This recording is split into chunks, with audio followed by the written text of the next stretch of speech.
What is going on, everybody? It's the J&R Sports Talk Podcast here, coming back with another episode. And it's been a minute. I've been moving to a different state. I got a new job, so I've been out. I'm Rob. I'm Jack. Yep. And we're back with an episode, and we're talking about Summer League. Now, while I was moving, we missed the draft, and I was caught up in that. But Summer League just ended, and it was a pretty interesting one.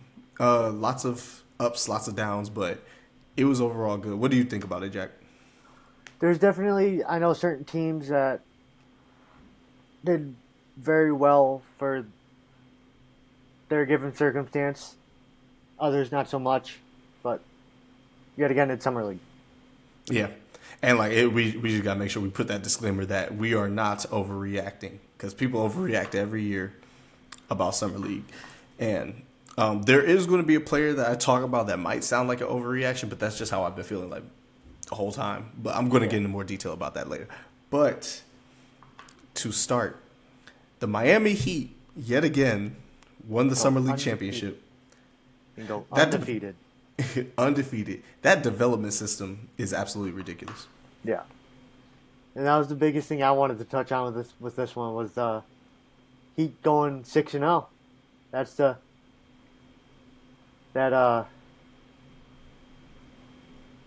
that Summer League squad. It looks really good for a bunch of rookies, first years, second years.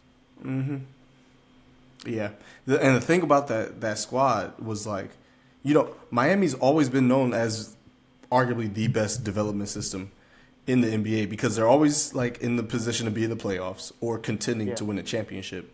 And then on top of that, they always have young guys that can come in and just be lights out. We had Jaquez last year. We had Duncan Robinson a few years ago that ended up getting that contract. Play undrafted players that just develop into key role players. Yeah, with last year being Tyler Herro. Yeah, and Tyler Herro, he was good in college, but the way they got him prepared for the big time moments and stuff like that, dude's that whole system. Spoelstra is doing an amazing job over there, but it's not just Spoelstra; it's the whole coaching staff. Office. Yeah, front office, coaching staff, player development, the trainers, It's been amazing to see. Yeah, it's really cool.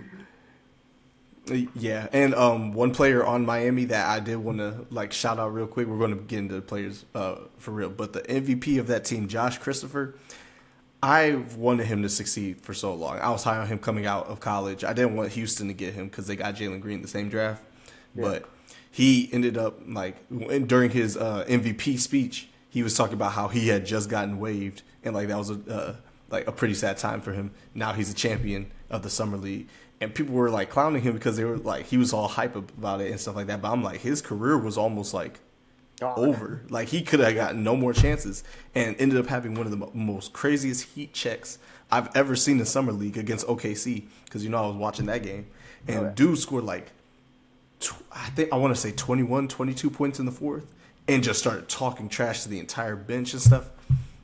I done messed up and took out my headphones. But, yeah, dude, no, I'm so happy for him. Because he has a lot of talent. 5-star coming out of high school, and then just did not really develop into something now. But I hope Miami is going to be able to set him up to succeed. Yeah. With Miami going this year undefeated was really cool to see. I thought it was.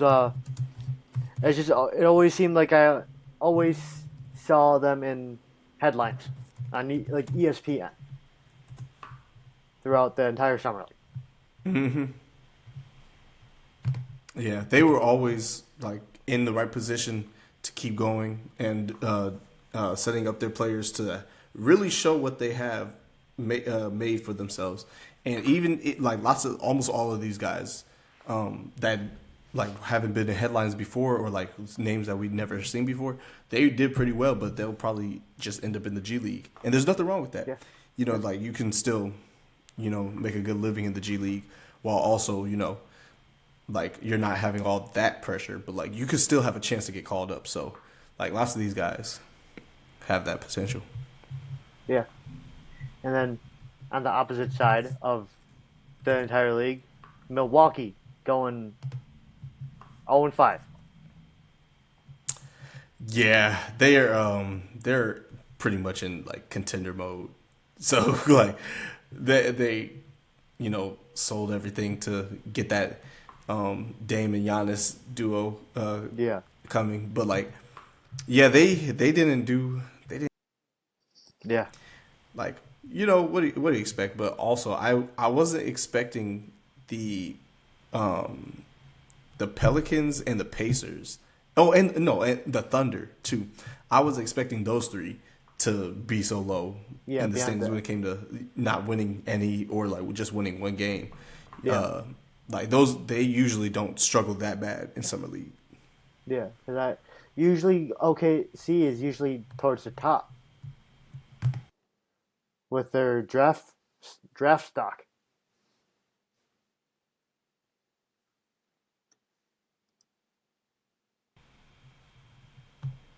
One second, can you hear me? Yeah.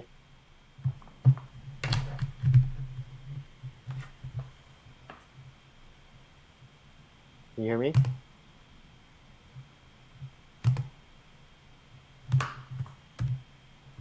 Okay, speak now. Can you hear me? Yeah, I can hear you. What Okay. the heck? I don't know. Technology. Yeah. Yeah, I don't know. But what were you saying before? But yeah, I was just saying that OKC is usually right up there at the top with all the other, with like Miami and all the other teams that usually have good draft development. And yeah, like another thing about that though is like this is the first time that they don't have like a top 25 pick. Like Yeah. their 12th overall pick, Nikola Topic, or Yeah. Topic, I should say. He is recovering from an injury still, so like he didn't play. But they traded 5 seconds to get Dylan Jones, who was the 26th overall pick. He did well. Both of their draft picks, their first and second round draft pick, AJ Mitchell, they did really well too. But the rest of the team, it just wasn't really clicking. I didn't expect them to do that bad, But Yeah. who were the other two teams I said? Oh, the Pelicans. I thought they were going to at least get one win. I wasn't expecting Yeah. them to do that. But the Pacers, like, I was mainly shocked about them because even though they are contending right now, they still have a young squad, and like lots of them, like Yeah. Jarris So, Walker didn't play that much. I think he only played one game, honestly. If I'm correct, I might be thinking of somebody else. I think he played one game, but I thought he was going to play more, and then he was going to be like the leader of that team and really show like what he's made of because they could use him Yeah. to like make a trade or something, or like he could possibly like get some rotation minutes since he's still a solid young player. But happens. We all have those. But it seems like every year that's those. There's always those teams that we think are going to do well, but Yeah. don't. But hey, it's summer league. Yeah. Like Yeah. It's really, just summer this is- league. Yeah, like at the end of the day, lots of these are mainly like I don't want to say it's about like individual players, but lots of the time like we're going to put the focus on certain players for each team. Like we're not going to be following like lots of these guys, but there's going to be a select few that we're like, okay, he has a chance at making the NBA. What does he have to show? Like, how is he supposed to do? Like, we'll see. Right. But yeah, shout out to Miami for going undefeated. Yeah. That was impressive. They were lights out. So, yeah. So, the fact that the offseason is moving by pretty fast, and only other basketball that we've got right now is the Olympics, which absolutely amazing. I don't know if you've been following it that much, but man, I have. And mainly because 39-year-old LeBron just doing his thing, man. Yeah, That dude. and he's still going. But I haven't been following it as much as you have. But yeah, I've been following it a bit. Yeah, dog. LeBron against Germany, bro. Let me tell you, the last 5 minutes of the game, he just showed exactly why he's the GOAT. Like I forgot if you said that you have Jordan or LeBron as the GOAT. I have LeBron as the GOAT. But okay. But like I said right before the team got together and stuff, I said if LeBron is the clear best player on Team USA with this loaded roster at age 39 and they win gold, I don't think there's any debate that he is the GOAT. Yeah. And the way he's playing right now, he's leading that whole team. So we'll see how it goes. But yeah, like that's the only. I didn't mean to like get into like USA basketball because that's not the subject of it. Yeah. But yeah, no, I'm excited for how so am I. These guys are going to do. So am I. All right, but moving on to individual players. Do you have a particular player that you think did really well in Summer League that should be notarized? Yes, I have 3 that I want to really cover. But the first one for me is Zach Edey from Memphis. Okay. 7'4" man. Yeah. Out of Purdue, he was already one of the best players in college. And then during Summer League, he was averaging almost a double-double if he wasn't. Mm. And I'm expecting him to be really good this year. I am too. I really hope his game ends up translating to the next level. And just for the audience, what team does he play for now? The Memphis Grizzlies. Absolutely. And they were very bad last year because of all the Ja Morant stuff. Like when he got hurt, when he came back, ended up getting hurt out for the season. But they are in win now mode because they got their superstar back. And Edey, like I don't know if he's going to start or come off the bench. But regardless, I really hope they find a way to have his game translate because his post game is so nice. Yeah, because he had 15 boards in the game he played. Ooh, who do they play? And that, I don't remember remember when he had that game, but he had 15. Oh, okay. That's insane. Yeah, I mean, like dude's just as tall as Wemby. Like he is going to be a monster down low. I just hope that like the only concern I had with him when it came to his post game was him like recognizing when the help is coming, and sometimes like they will be able to like poke the ball loose or like get him unbalanced or something. And but like overall, he was dominating college basketball, and like. His national championship game, even though they lost, needs to go down in history as one of the best performances in college basketball history. Yeah. Like he had 40 points, like 17 rebounds, something like that. Yeah, something like that. But I hope that Memphis finds a way to like have him and Jaren Jackson like be able to work together since Jaren can space the floor, shooting 38-40% from 3. Yeah. Yeah. I wouldn't mind seeing Jaren Jackson just be their power forward for the year while they start Edey at the 5. Yeah, because Jaren's a natural 4 anyway. Like when he was at State, you know better than anybody about how he was at Michigan State playing the 4. But yeah, he was. Jaren Jackson at Michigan State was different, but he's still great in that he's really proved himself within these past couple of years in the NBA that he can be that guy. Yeah, and with him right next to Ja, like he's going to end up like that duo, and like them being able to develop as a unit, and they're still super young. Like that whole team is still very young, so like that's going to be able to work. And I'm glad that you mentioned Edey first, because one of the players I wanted to talk about was Gigi Jackson, who was the teammate of Edey and is on the Memphis Grizzlies. And Gigi Jackson was absolutely. Let me tell you exactly how he was performing.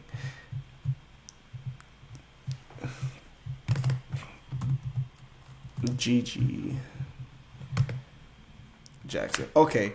He averaged in 33 minutes in 6 games. He had 22 points. Shot 45%. He averaged 22 points a game. Shot 45% from the field. 37% from 3. And averaged 8.5 rebounds. Wow. Yeah. And he is a 2 guard, a 3, like a 2 or 3. You could say, I'd probably say he's a 2. But, he had a really impressive rookie season. And he was like really doing his thing while, Memphis was like, their season was over because of the Ja Morant situation. Yeah. But I imagine him and his athleticism and like his play and that attitude next to Ja with Edie, with Jaren Jackson. Like, Gigi was really balling this summer league, and like it carried over. Like, he's getting better and better every single time he steps on the floor, and he really showed out and showed his reason. Wait, how many?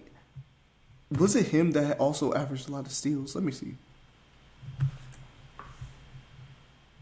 No, it wasn't him. Somebody else averaged a lot of steals. They averaged like 3.3, but I had to double check that.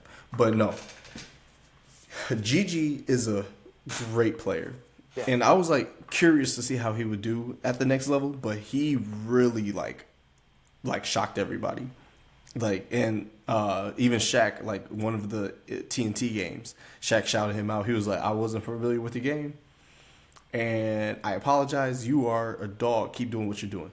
And he was like, "Oh my God, Shaq just shouted me out."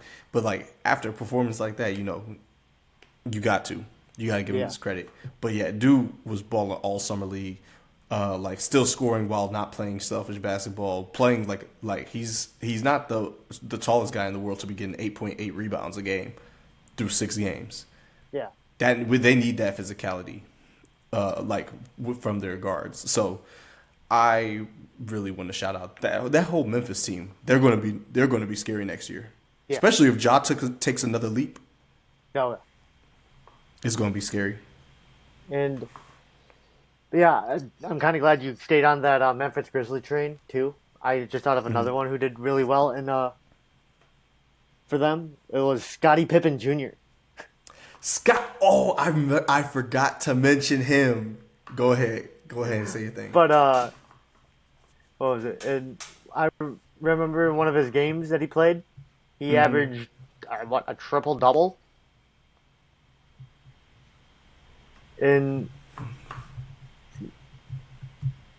Scottie Pippen. That's why. Okay, yeah. No. Scottie Pippen was the guy that I was like, what's it called? I was trying to remember, like who had all those steals. He also had 3.3 steals a game. Wow. But yeah, 3.3 steals a game, while also having a plus minus of 14. Yeah. That's incredible. But in that game against the Clippers, Scottie Pippen had 23 points, 10 rebounds, and 10 assists as a guard. Memphis' development team is amazing as well. They've been going crazy since they drafted Ja. Like everybody else, it just keeps on coming. Yeah. Well, before that with Jaren, like they've been doing their thing, man. Yeah. Like I'm so happy for them because all those young players, like, and on top of that, like their like mindsets are all pretty good for the most part. It's just Ja, he made a couple mistakes that really set it back, but overall, like, he's not a bad guy. Yeah. He had his moments. He had his moments. He's not perfect. But like he seems like a fun guy on the basketball court. He seems like a fun guy to play with. Yeah. So, like I really think that Memphis team is going to make some noise this year. Yeah, I do think that within the next couple years, this Grizzlies team is going to be that team to beat. Yeah. It's a shame that they're in the West because like you put them in the East, they might be the best team in the East. Yeah. They're up there with Boston. Yeah. Yeah. So, moving on, another contender that has a very crazy rookie that's doing really well. Honestly, he was one of my top 2 players in the draft, Rob Dillingham of somehow the Minnesota Timberwolves. I don't know what the Spurs were thinking when this trade happened. I almost threw my TV when this trade happened, when it came up on my screen. Because when I saw that the Spurs, the dream scenario was because Rob Dillingham, like his only, I wouldn't say weakness, but like something that he could get better in is his defense. Yeah. You pair him with Wemby, That's gonna be like he can let people drive down and he could just have good perimeter defense. But if they come to the paint, they gotta meet 7'4" Victor Wembanyama. So I was like, okay, this would be the perfect fit because also Greg Popovich can make him better on defense. However, they traded him for a 2030 pick and a 2031 pick, both first-round picks. Rob Dillingham was the clear-cut best point guard in this draft, and it pissed me off to the max when I saw that they traded him because that would have been the perfect opportunity. He would have got all the minutes, would have had the ball all the time. Great playmaker. He could have got Wemby the ball whenever he wanted. He can score whenever he wants. Green light. I don't like everybody's like, well, he's not like a Spurs type of basketball player. You could teach him how to be a Spurs basketball player. Yeah. You're going to have to do that anyway. Now he's in Minnesota, and he's the third option now because he's got Cat and Gobert. Yeah, Anthony Edwards and Ant too. That's the main one. But you just paired the best point guard in the draft with one of the best players in the NBA who's only 22. Only 22. And got the best shooting big man probably of all time. Yeah. Probably. And I just don't understand how you let this happen. This team, Minnesota was in the Western Conference Finals, and they had Mike Conley. Old Mike Conley. Yeah, as running the point guard. Right. Now you have Rob Dillingham. Who's going to take that role. Lights out in Summer League. Lights out. Let me tell you, in one game, okay, the first game, everybody overreacted. He shot like 2 for 13. Yeah. It may not have been that bad, but it was bad. I can't remember if it was that bad. Shot 2 for 13. Everybody was like, see, told you he wasn't going to be good. I'm like, dog, you haven't seen anything yet. A couple games later, 25 points and 12 assists. While just hooping like a Jamal Crawford. His game reminds me of a street ball player. That's all he is. He cooks everybody. At Kentucky, they moved Rob Dillingham to the bench. Everybody was like, oh, he's trash because he's coming off the bench. First of all, Shai Gilgeous-Alexander was coming off the bench. So don't do that. Yeah. Yeah, he did that. On top of that, the reason they moved him to the bench was because he needed the ball in his hands so much that they didn't want to take it away from their starters who all were dominant. Yeah. So they moved him to the bench and let him cook. They literally they said, you have 3 ISOs every time you go out and you can score. After that, you got to get taken out because he was so good that they could give him the ball anytime he wanted with ISOs and he would do what he wanted. Yeah. So I'm talking about Robert Dillingham a lot because he's on a contending team and will have the opportunity to showcase his skills while also being paired with 2 of the best players in the league and the best rim protector. So, yeah, Wembanyama, he would have been getting all these blocks. But now you just send the guards to Gobert, who's, like, I'd say Wemby's going to end up being a better rim protector, but Gobert is still Gobert. That's the defensive player of the year. I don't care if Wemby was snubbed. That's still the defensive player of the year. You gave this team that. And on top of that, they gave him Terrence Shannon. I think I told you about Terrence Shannon. That's the one that had the sexual assault case. Yeah. And it was proven that he didn't do it. And so he fell to Minnesota. He's a small forward. He averaged 23 points a game. He was one of the most explosive. He's like Miles Bridges on steroids. Yeah. He is so explosive.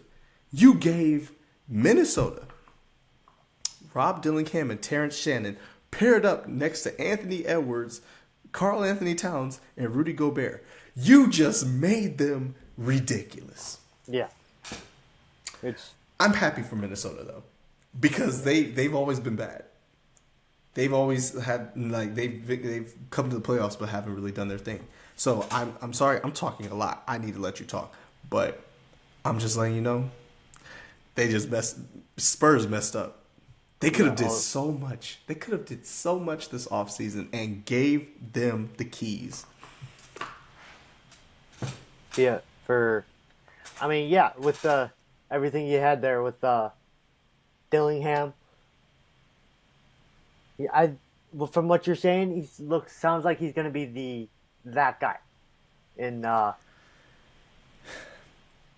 it's a shame because I wanted him to be that guy. He deserves to be on a team where he can be that guy. You know who I said was also a great fit for him? Washington, because they need a superstar.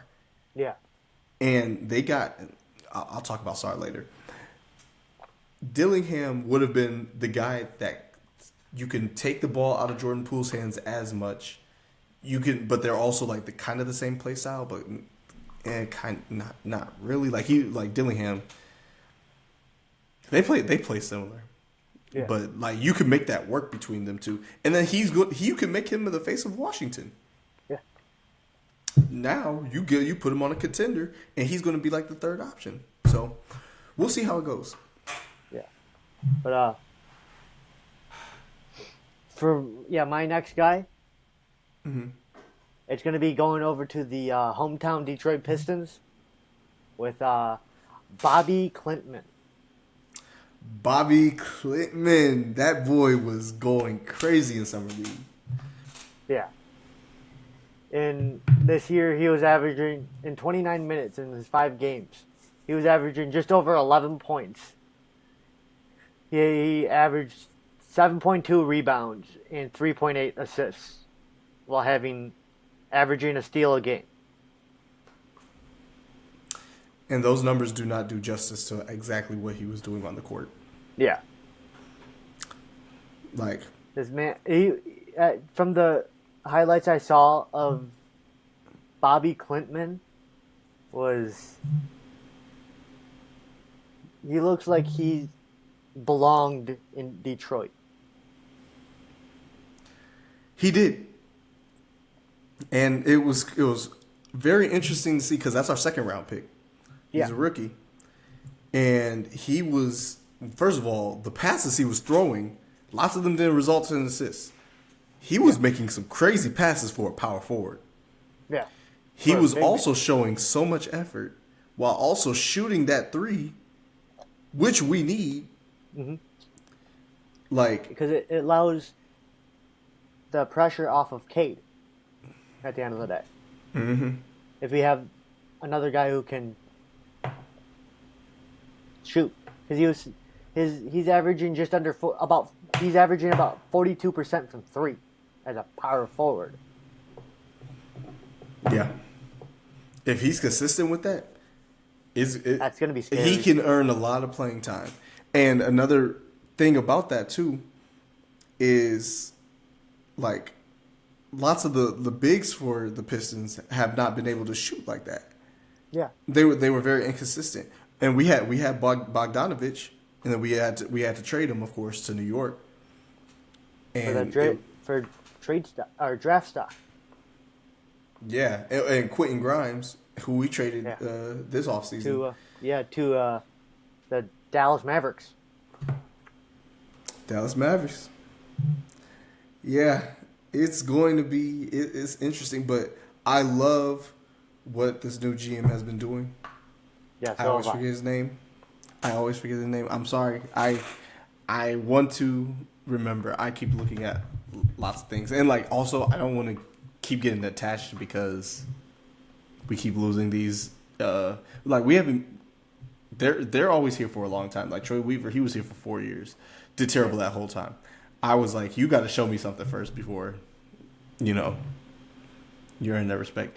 He's been doing well this offseason. Yeah, I'll give him that. Trahan Langdon. Yeah, Langdon. Yeah. And like the thing about it is, I hate it. I will admit, my next player, it's on the Pistons, and it's the number 5 overall pick, Ron Holland, the second. That was also my other pick. Yeah. And wait, do you want to say anything about Ron Holland and Bobby before I go into my depth? For me because I think you said he was a defender, right? Oh yeah, he's a great defender. But to see him average almost 19 points a game as a defender in 27 minutes. I will say he's a good scorer. I'd like to see it. Yeah, he's a good scorer while being a great defender. His only weakness is that he was a terrible 3-point shooter. Yeah, I was looking at that. He was only 23%. Yeah. I'm like, oh boy. Yeah, like everything else, he was good in. Like playmaking was actually very very suspect as well. But the main thing I hate, I will admit, when the draft pick happened, I hated the pick. I was very upset with it. Not because he's a bad player, but because of the team and for him. Because the Pistons had pretty much no shooting whatsoever. Yeah. It was just Cade was your best shooter. Yeah, and you had Ivy to try to pair with it. Yeah, and Ivy was very inconsistent. Yeah. Like that's a bad second best shooter. Yeah, that's your second best. Having your second best shooter is not good. Mm-hmm. And then you go to the rest of the team. Jalen Duren cannot shoot whatsoever from three. Asar Thompson can't shoot from three. And then Beef Stew. Yeah, and Beef Stew was coming off the bench, and he was a good shooter for his role. But I know they were. I don't know if they're still thinking about trading him. We haven't heard much from that when they said that they were looking at offers, but we haven't heard anything about that in a long time. Yeah. But like the rest of the team, they just simply could not shoot, and it was a bad pick at the time until you got to free agency, and then they got Tim Hardaway. That's a shooter. They got Tobias Harris. That's a shooter. And now you can mix up the rotations. And and Ron Holland, he was basically another Asar Thompson. Like we just drafted that exact player last year, and he was a worse shooter. Like statistically, he was a worse shooter than Asar Thompson. But Asar, his jumper looks terrible. Yeah, but at least Ron Holland actually has a decent shooter. Right. Like his jumper looked like you would not see him shoot like that and guess that he shoots 24% from three. Yeah. Like you just simply would not guess it. And it was really bad to look at. But the problem the thing about it is though, we did hire what the NBA calls one of the best shooting coaches in the league for the Pelicans. We hired him, and he's been working with Asar. He's been working with everybody else, and everybody's like, he's been doing well so far. If he can get everybody going to being better shooters than they were last year, the Pistons could turn this around pretty quickly because of all the additions that they got. Yeah, because don't get me wrong, I don't expect a lot this year out of the Pistons. I expected a lot last year. That was a bad mistake. I will admit, delusion. I don't expect a lot out of this Pistons squad this year. I'm going to be totally honest. Yeah, we had the worst record the past 2 of the past 3 seasons or something like that. Mm-hmm. Knowing that, I don't. With the additions, yeah. Do I expect the Pistons to take a step forward? Yes. Knowing that we won 14 games last year. 14. I'm expecting the Pistons to win about 20. So expectations still very low. See, this might be setting me up to break my heart. I'm expecting 30. Really? Yes, and but hear me out about this though. So I expected them to be a borderline play-in team last year. They started off 2-1, looked really good, and then that 28 game losing streak kicked in. Yeah. The problem with that was Monty Williams, first of all, did not want to be here. Yeah. We had to, we gave him an offer he couldn't deny. Bag chased, got 65 extra million. To say don't and got fired, which absolutely. Why do I keep getting these notifications? Okay, he just simply did not want to be here, and I did not want him here because the first offer we gave him he denied, and then he came here for the money, which is understandable. But you cannot coach a rebuilding team when you did not want to do it in the first place. That's why I wanted them to hire one of these assistant coaches that have worked so hard. Yeah, and deserves a coaching spot. Yeah. Stop trying to hire these win now guys when you're still developing as a team. But I could understand if the Detroit was a 5th, 6th seed in a win now mode, and you hired Monty Williams to try to take that next leap forward, because he's been given the roster to do so. Yeah. And they thought they were win now because they had K coming back from the injury, and then you have Ivy, you have Asar, you have Duren, they're all there, and it's that's your core four, and it'll be cool. But it was the fact that and plus now you don't have Killian. Killian was the worst player I've ever seen. You don't have him, which you should have got rid of him as soon as you drafted Marcus Sasser. That's just straight up. I didn't understand why they tried to keep both. But now you don't have that liability, so you have a fresh start. Everybody's demeanor's different because they knew the season was over by the time they got rid of Killian. They didn't get better because they all knew that it was over. You may as well try to tank again, get another pick. Ended up getting 5, but we were still the worst team, so we tanked correctly. Yeah. But now, everything's different. You have different players. You paid for players. You have a good, a way better bench than last time, and you're still in the East. Oh yeah, a weak East division or conference. Yeah, it's not weak to the point where we can beat everybody, but we can for sure compete on lots of nights, and we'll win a lot more of those close games than we lost. Yeah. So I expect them to get at least 26 wins. That's my level for them, because it's still but everything's different, and it's a fresh start and no Killian. Now we can work with what we got, because now we don't have any players that we know for a fact are liabilities other than the stars shooting, but we got the coach for that. Yeah, so right, yeah. Another player that really stood out to me was Reed Shepherd. And I want to go to Reed Shepherd for a second. This was the best shooting prospect in, I'd say, the last decade. Shot 52% from 3 in college. And while shooting lots of contested threes, lots of moving threes, lots of just threes that lots of people would probably miss. He was making everything. Let's just point it out. I'd say he's the next Klay Thompson. Prime Klay, not now Klay. Prime Klay. Yeah. So I'm looking at him right now. He's average. It was in the 4 games he played, he had 20 points. 4.8 rebounds and 5.3 assists in 33 minutes. Correct. So let's check these off the list. He was scoring 20 points per game, right? Field goal percentage, 50% from the field. This man shot 27.8% from 3. Yeah. And I want to say that is the greatest number that he could possibly have right now for those numbers. Yeah. And here's why. Because we know he's an elite shooter. He struggled from three this year. That's not going to stay the same. He's going to find his three-point shot.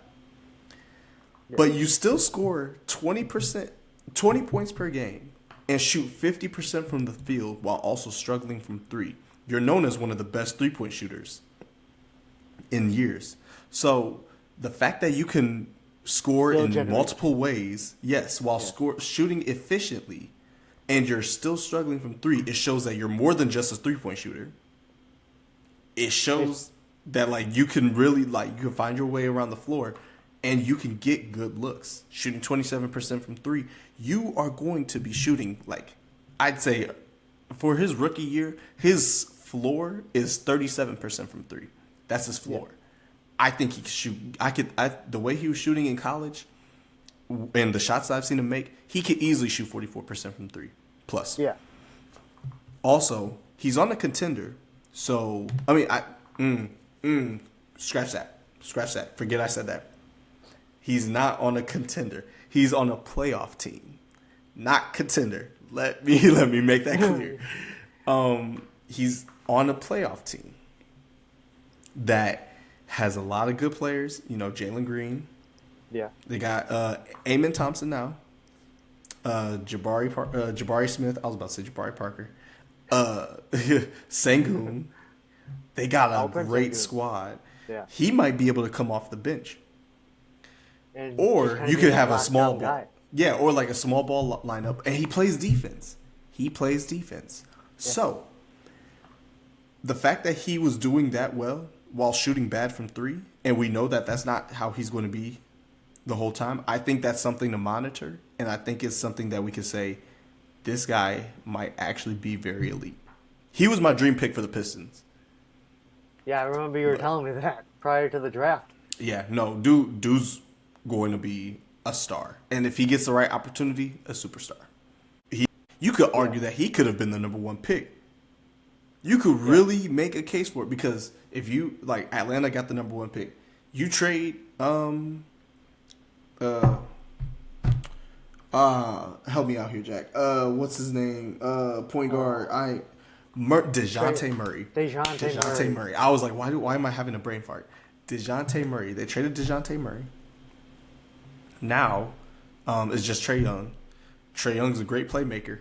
He can definitely use some help at that two position. Yeah.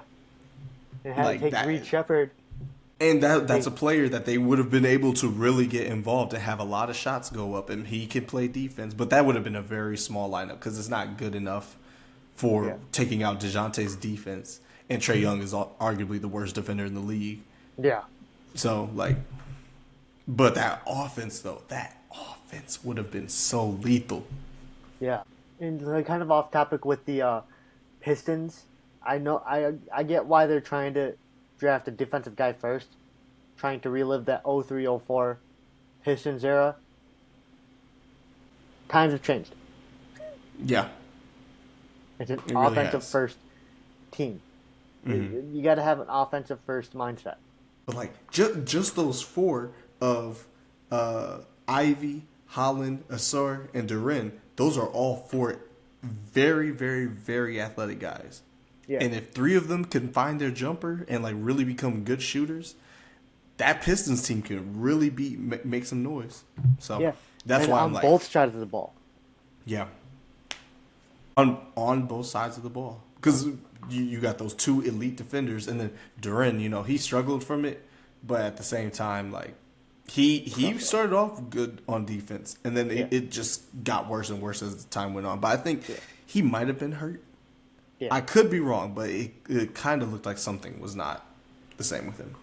Because the thing I would like to see out of Duren this offseason, or within the next couple off seasons, is just have him bulk. Dude, I don't know how much more bulk he could get. That dude is huge. It's to me, when I was young, he's because look at Beef Stew. He's a big guy for a power forward. He's one. He has the build of a 5, but Yeah, I mean, like, he kind of just plays like a massive 4, forward. but like he he has plays the like a 4, physicality but he of has a like 5. the physique of a 5. Yeah, and he's like what 6'8", 6'9"? Yeah, Yeah, like he could translate to that, especially if he keeps shooting that way. But like his role in Detroit, like if he went to a contender and all he needed to do was like set screens, shoot threes, post up to like create more opportunities. If he doesn't have that much of as much of a responsibility and focuses on that stuff, he could be a great player for a good team. yeah. So like that's why I'm like, if you trade him, a team will be willing to give you more assets for him. Which I was like, the Pistons need to get more assets. Yeah, with Isaiah Stewart is like a piece that you can openly trade and know that you're going to get something good in return. Yeah, absolutely. And if you do trade him, it's not going to be the biggest hit to your team. These next two, I'm gonna shout out 3 more players and then talk about one more. I want to shout out Dylan Jones of the Thunder, of the OKC Thunder. Dude was he's one of those point guards that actually like goes and gets rebounds and like facilitates the floor. He's a really good player because he does a lot of stuff that other point guards do. So shout out to him. He played good in summer league for the Thunder. Yeah. I don't know how much everybody's expecting him to get some type of playing time this year. I honestly think they're just running a G League championship back, which is fine. Yeah. You know, Dylan Jones. So yeah, good showing from him. Jaden Springer of the Utah Jazz, point guard. He had a good showing. Scored a lot better. He did pretty bad his first summer league game, and then just like scored like 20 points per game, like each game the rest of the year. So shout out to him because like I think he's going to have a bigger role this year for the Jazz, especially since they're like I think looking to rebuild now because that is just not looking good in the West for them. And then Cody Williams, who also on the Jazz, had a very bad game the first game. Brother of Jalen Williams, of course, we all know that. He had a very bad game the first game, and then after that he shot like 0 for 8 or 0 for 10 the first game, but finished the summer league shooting 55% from the field. Oh. So if you take away that game, he probably shoots like 58% from the field. Yeah. He was a really good scorer, number 1 player coming out of high school that year too. Went to Colorado. He's going to be nice for Utah, and I hope that he ends up developing into a nice if they do keep Lauri Markkanen, he can end up being a very nice scorer too. Yeah. Yeah. But going back to I would say a more relevant situation, like someone that actually can produce that did really well. I want to shout out Dalton Knecht of the Los Angeles Lakers, who's a power forward. Was he the first round pick for them? Yeah, he was 17th overall. Okay. Yeah, and he fell way lower than I thought he would. I think it's because of the age. But he couldn't have gone into a better situation because he's on a team where LeBron is going to be retiring probably in the next few years. Who knows, man? We've been saying that he's about to retire for the past decade. Yeah. I shouldn't say decade. After for the past, 2019. Yeah. Once 2019 came. No, after that COVID year when they won that bubble championship. Yeah. I was like, okay, he might be looking to retire soon. And he's still here and still looking great. So he could keep playing and make all his records untouchable and stuff like that. But Dalton Knecht, he scored 23 points per game at Tennessee. Was an athletic dude. He was scoring, he was passing, he was playing defense. He was the reason Tennessee was getting far in that tournament. Yeah. And the fact that the Lakers got him, who knows what they can make him be, especially if LeBron, you put LeBron back at the 3, you could put Dalton at the 4 and then move AD back to the 5. I don't know if he wants to do that, but I don't think he's old enough to be on that type of team. Yeah. The thing is, I don't think AD is a 5. Are we calling? I don't think he's a true 5 either. I think he's a 4. Yeah, I think he's more of a 4. But he can still play the 5 because he's a great rim protector, a good rebounder. And he's physical enough to do it. It's just we got to see. It really depends on matchups too. Like you don't have to have Dalton start every single game. Yeah. Like it could really depend on the matchups. But he did well in the summer league. Was still one of the best scorers in there. It kind of got overshadowed because he was next to Bronny James. Yeah. We see enough media about Bronny. We don't really need to get into it because he struggled. Like we expected that. Yeah, I think he had one double-double. He had one good game. Yeah, he had like two pretty good games, but like it was a double-double on one of them. Yeah, and like I'm not I don't even want to like truly get into it because they're going to have to ease him in anyway. Yeah. They might even have him start he might have him G League. I hate to say it, but he might be G League. And there's nothing wrong with that. He had a heart attack less than a year ago. Like I'm not expecting him to like go in and just starting right next to his dad. Like no. Yeah. But Dalton Connect. There couldn't have been a better situation for that 17th overall pick because he was arguably like a top 5 talent in the draft. Like he was, I don't think he would have been a projected top 5 pick, but there were rumors that the Pistons were going to take him at number 5. Really? There were rumors for a long time. Not a long time, like the next 2 weeks going into the draft. And honestly, I wouldn't have been too mad at it.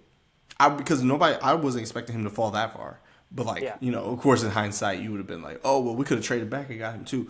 You don't know that. Yeah. Lots of people didn't know that he was going to fall that far. So, it was refreshing to see. But, like, he went to a great situation. I'm excited to see if, how they use him. I hope that they use him the way I want him to. Yeah. I didn't really see too much of the Lakers. I'm going to be totally honest, within the Summer League. So I'm not really sure too much about, outside of Bronny James, obviously. Yeah. I didn't really see too much with everybody else, with the rookies, the Lakers rookies, other rookies, first and second year guys. I didn't really see too much. And that's the thing about it too. Like people were talking about it when that happened, when Dalton got drafted. But once Bronny got drafted, that's when all the attention went to him. But Dalton is going to be a bigger impact right away on this team than Bronny, and Bronny might not even be an impact until his dad retires. Yeah. Even his second year. Unfortunate. Second, third year. Yeah. So I'm not truly anticipating it, but like at the same time, like for Dalton's case, I think it's good that people are sleeping on him because there's a lot of pressure when it comes to playing with LeBron, playing for a contender as a rookie. But Dalton is, I don't know if you've ever like really looked at his tape. Go just watch him play. It's so satisfying. He's a bucket. But yeah, from what I've been hearing I haven't really been hearing too much about any of the Lakers outside of, obviously, LeBron, who's not going to be in G League, obviously, and then Bronny. Yeah. But the rest of the team, I mean, they were... They made the playoffs last year and then lost to Denver in the first round, of course. But, that's Denver. Like, I wasn't expecting them to do all that. But, yeah, I hope that they make it interesting because I want Bron to actually do well this upcoming season. He deserves to have the opportunity to be able to. I kind of wanted him to leave so that way, so that he could really have a shot at another championship, so that he can get maybe number 5. But I don't think the Lakers are that good. I think they could get to the second round depending on the matchup, but I don't know if they could go farther than that. With how loaded this West is so is. stacked. Yeah. It's so stacked. But yeah. So real quick, I did want to go over 2 players that really struggled. That some people were anticipating, some weren't. I'll start off with one that lots of people weren't really seeing, and it was Donovan Clingan of the Portland Trail Blazers. He was I want to say 7th pick 7th overall pick. National champion, 2-time national champion at UConn, back-to-back. Dude was really good. But he shot 27% from the field during summer league. And the problem with that is he doesn't shoot the three. So he on the inside, that's not really a good promising look, especially when this is probably the worst competition you're going to be playing. Yeah. For a while. And Portland's already struggling itself with their development so far. Scoot Henderson hasn't looked good. They have Jeremy Grant, who's doing good, but the rest of your team, you gotta hope that Shannon Sharp continues to develop. You have DeAndre Ayton, who Clingan can learn behind, but you can't put them next to each other whatsoever. And Clingan just struggled on the inside, and that spacing, that spacing might be something to look at for Portland. So it's kind of something to monitor. I'm not really concerned about it, but I think it's something that you got to be okay, at least be aware of it. Yeah, because I don't know if he's going to be that good, at the next level. Because that was my concern with him. I didn't know if he would translate to the NFL, Jesus, NBA. Yeah, getting ready for football season, man. I'm excited. Yeah, but I didn't think that his game would translate as well as people were saying it was, but it looked bad in preseason. But I don't want to get over my head and say oh yeah, it's going to be bad. But no, I think he might be fine, but it just looks bad right now. Yeah. And then one more, and I said I was going to go back to this later. I didn't expect it to be this much later, but Alex Sarr, the 2nd overall pick. Do you know how bad Alex Sarr was? If you don't, no, I don't. If you don't, one game he shot 0 for 15. Oh God! Had 0 for 7 from 3. He had 12 rebounds and 3 blocks. Yeah, he 0 once. Points. Yeah, 0 points. 0 for 15. 0 for 7 from 3. That wasn't his only bad game. He shot 2 for 11, I think, one of the other games. And then shot that way. He shot it was 17% from the field. He's 7'1". 7'1". You'd be going from the paint. Yeah. Yeah. And he's scoring that well. Yeah, and I don't want to say I told you so, because I can't say we're not going to that until the season starts. And I want him to succeed. I really want him to. However, as soon as Washington drafted him, I already knew. I knew it wasn't going to be good, because the thing about what everybody was talking about before the draft was he's an extremely raw prospect, which is very true. What that means is he can develop into something very good if they develop him correctly, kind of like Giannis. Everything has to go right for that to be able to happen and stuff like that, which he showed some flashes, I will say. However, the stuff that he was showing, and then you look at his lowlights, and I was like, this has to go exactly perfect for this to work. And when I say exactly, I mean you can't mess this up in any type of way. When you go and look at Washington and how they develop, it's not good, and it's definitely not good for him. This will not be good. So that's why I was like, Dillingham might be a better option, because it brings some type of excitement, and he can be the leader and face of that team and create some type of momentum going into the season. Okay, we're looking forward to having this type of player.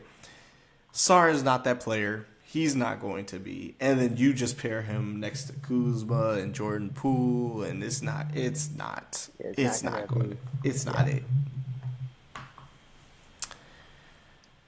So I just have to say, I hope it goes well for him, because that is an unfortunate situation to go to. However, people were just not listening. Like they were just like, man, like you're wrong and stuff like that. And I'm like, I wish I was, but it's not there. In 2 games to be 2 for what, 26? Yeah, That's bad. especially when you're a center. Yeah, you should be scoring at will, almost at will from the paint. Right, when his shot's already not there. He shoots, I want to say it was like 28 or 29% from 3. Yeah. And he was he was taking difficult shots and like making some of them and stuff like that, but I'm like, it's not there yet. So you may as well try to develop inside first and then like try to get that up to like 30-40%. Yeah, but like he was just taking whatever 3 they gave him because they knew he wasn't that good of a shooter, and it ended up being worse than we thought. Yeah. So yeah, it was concerning to see. But I hope that it goes well for him, and I hope it goes well for all of these guys that we covered. I want nothing but the best for them. Yeah. I want them to live their dream. I want them to be successful. I want them to get their money, create different legacies, create crazy legacies. Yeah. Yeah. So, you got any final thoughts about Summer League? I mean, obviously, there's nothing really too much to talk about. Obviously, my Mavs. Obviously, outside of the fact that they want 1-4 or 1-5 or whatever. Y'all went to the finals. That does not matter. Yeah, exactly. That's what I'm saying. Like, it doesn't really matter at this point. We went to the finals. I'm not really care. I mean, I do like the addition of Clay, but that's not really like that's kind of off-season moves. But yeah, well, at least he went somewhere Spencer Dinwiddie. He went somewhere he wanted to go to. Yeah, he went. He has a chance to, he doesn't have to have like the ball. He doesn't have to be like behind Steph, but he has to be behind Luka and Kyrie. So we'll see how that goes. I do also like the addition of Spencer Dinwiddie. Actually, that was a very underrated pickup, especially off the bench. Yeah, having him come off that bench and have him be a 6th man. That I think underrated 6th man of the year candidate. Yeah, that's what I was just about to say. He might be just that 6th man of the year. He could, or at least a finals, or in the running. He doesn't even have to be a finals, but like even if they're in the running, and they still got Gafford. Yeah, they can still got Green. Yeah, they lost Hardaway, but they got Grimes now.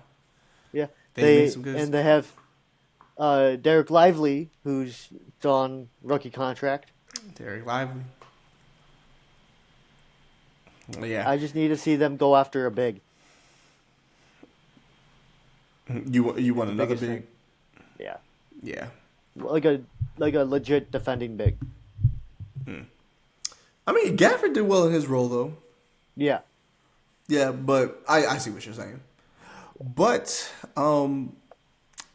yeah, like OKC was in the same boat with Summer League, was not doing that well. But, we could have gone, I think, if we beat y'all. Yeah. We could have competed with Minnesota. Possibly won that, too. Yeah, I do think OKC could have beaten Minnesota. Yeah. But people are sleeping on OKC this year, and I'm like, they only got better, so y'all are. Yeah. I'm like, y'all are cooked. They got rid of Giddey, which was the biggest thing they needed to address. Biggest liability. I love Giddey. Lots of people hate Giddey. I love Giddey. Because, like, he was there with the rebuild. He made our rebuild more entertaining, him and Shea. Yeah. But, like, it was just time for him to spread his own wings somewhere else. He could go to Chicago. He can be the main facilitator, and then he could get all the guys involved. He's a great playmaker. Like, people only focus on his lowlights of it. His highlights. He's one of the best. He's the best inbound passer in the world. Yeah. Best, and I'm not even going to try to argue with anybody else that anybody's better. No, he is. Like, it's unreal what I've seen. So, but you replace the worst defender on your team and the worst shooter on your team with a Caruso who shoots 40% from 3 and is the best on-ball defender in the NBA. Yeah. And you pair that with Lou Dort. Shea led the league in steals. J-Dub guards every position other than center. And then the center position, you got the second best, third best rim protector in the NBA who also shoots 40% from three. Scoring. And then you add Hardenstein, who's also a great rim protector. Hardenstein, and you gave up none of your first round assets. They have 4 first round picks next year. Yeah. The league is screwed. The league is screwed. It was it was like Josh Giddey for Alex Caruso in a second. And I was like, it was Josh Giddey for Alex Caruso. Yeah. Point blank. Period. I'm like, what? We still have all those seconds. Well, no, we traded 5 seconds for Dylan Jones, which honestly was pretty good because if needed, he could come in and get some good reps and stuff like that. But on top of that, the whole team was so young. They were one of the youngest teams in NBA history. They were the 1 seed. Everybody on that team that was there got better. Yeah. Every single person on that team got better. Still got Aaron Wiggins. Still got Isaiah Joe. Great players. Still have Ousmane Dieng to trade. I don't think he's going to be in the rotation. But they still got a lot of great players. And then they just got added Hardenstein and Caruso. Yeah. And people are expecting them to be the 6th seed. No. And I'm like, no, they might get 60 plus wins. No, they will get 60 plus wins. Yeah. I think they could get to 65 because Shea is only getting better too. Yeah, he's the real deal. Yeah, Luka's the real deal too, but Shea, yeah, my brother, it's cooked for the league. Yeah, it's so bad, but it's okay. Everybody's we'll find out, but it's going to be an exciting West this year. Yeah, there's a lot of great teams now, and the Spurs got better. I'm disappointed with how their offseason went, but they still are going to be better too and more entertaining because Wemby still he probably might end up being a top. I'd say he's going to be at least top 10 by the end of this year. Yeah, so we'll see how it goes. He can be arguably top 10 all time by the time his career ends. I think he could get there. I think he could be top 5. Shoot, he might be up there with Steph, Wilt, LeBron, Hakeem. It's going to be interesting. Yeah. But all right, that's going to be another episode of the J&R Sports Talk Show. I'm Rob. And I'm Jack.